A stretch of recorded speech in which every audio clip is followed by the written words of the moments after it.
भोलेनाथ की जय हो, भगवान गणेश की जय हो, हर हर महादेव, श्री शिवाय नमस्तुभ्यम। श्रावण मास में शनिवार को किए जाने वाले कृत्यों का वर्णन। श्रावण मास महात्म्य 10वां अध्याय।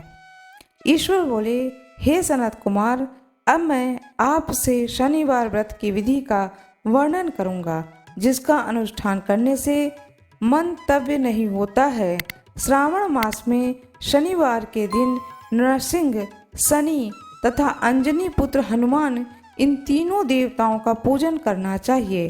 दीवार पर अथवा स्तंभ पर नरसिंह की सुंदर प्रतिमा बनाकर हल्दी युक्त चंदन से और नीले, लाल, पीले सुंदर पुष्पों से लक्ष्मी सहित जगतपति नरसिंह की भली भांति पूजन करके उन्हें खिचड़ी का नैवेद्य तथा कुंजर नामक शाक का भोग अर्पण करना चाहिए।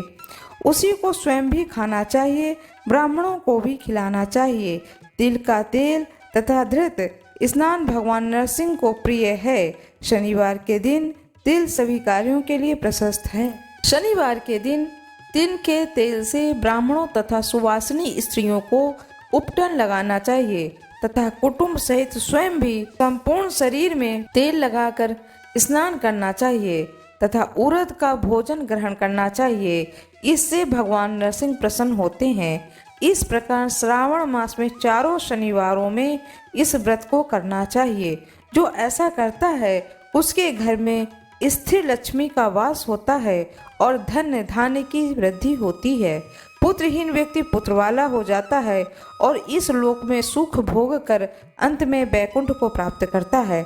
नरसिंह की कृपा से मनुष्य की चारों दिशाओं में व्याप्त रहने वाली उत्तम कीर्ति होती है। हे सौम्य, मैंने आपसे नरसिंह का यह उत्तम व्रत कहा है। हे सनत कुमार, अब शनि की प्रसन्नता के लिए जो करना चाहिए उसे सुनिए।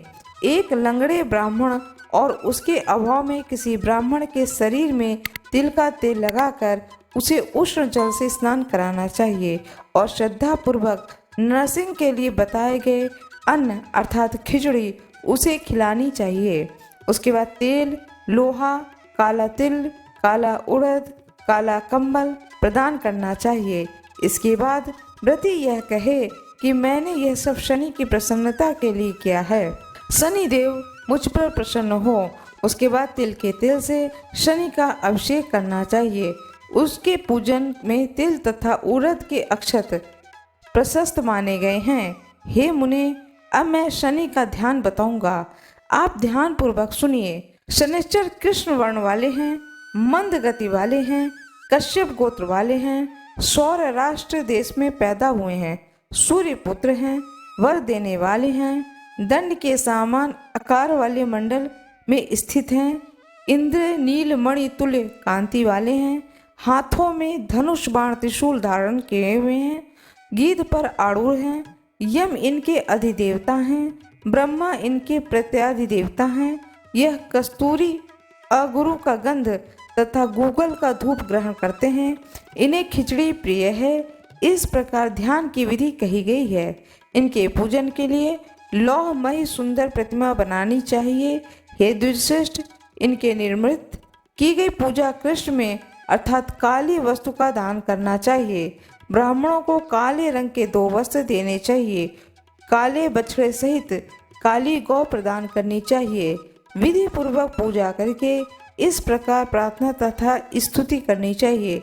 आराधना से संतुष्ट होकर जिन्होंने नष्ट राज्य वाले राजा नील को उनका महान राज्य पुनः प्रदान कर दिया, वे शनि देव मुझ पर प्रसन्न हों।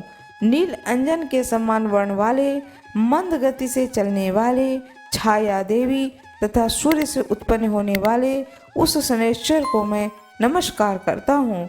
मंडल के कोण में स्थित आपको नमस्कार है। पिंगल नाम वाले आप शनि को नमस्कार है। हे देवेश, मुझ दीन तथा शरणागत पर कृपा कीजिए। इस प्रकार स्तुति के द्वारा प्रार्थना करके बार बार प्रणाम करना चाहिए। 3 वर्णों ब्राह्मण, क्षत्रिय, वैश्य के लिए शनि के पूजन में शनो देवी वैदिक मंत्र का प्रयोग बताया गया है और शूद्रों के लिए पूजन में नाम मंत्र का प्रयोग बताया गया है। जो व्यक्ति दत्त चित्त होकर इस विधि से शनि देव का पूजन करेगा, उसे स्वप्न में भी शनि का भय नहीं होगा। हे विप्र, जो मनुष्य श्रावण मास में प्रत्येक शनिवार के दिन भक्ति पूर्वक इस विधि से इस व्रत को करेंगे, उन्हें शनिश्चर के दिन लेस मात्र भी कष्ट नहीं होगा। जन्म राशि से पहले, दूसरे, चौथे, पांचवें, सातवें, आठवें, नौवें अथवा 12वें स्थान में शनि सदा कष्ट पहुंचाता है। शनि की शांति के लिए क्षमाग्नि इस मंत्र का जाप कराना चाहिए। उनकी प्रसन्नता के लिए इंद्र नीलमणि का दान करना चाहिए।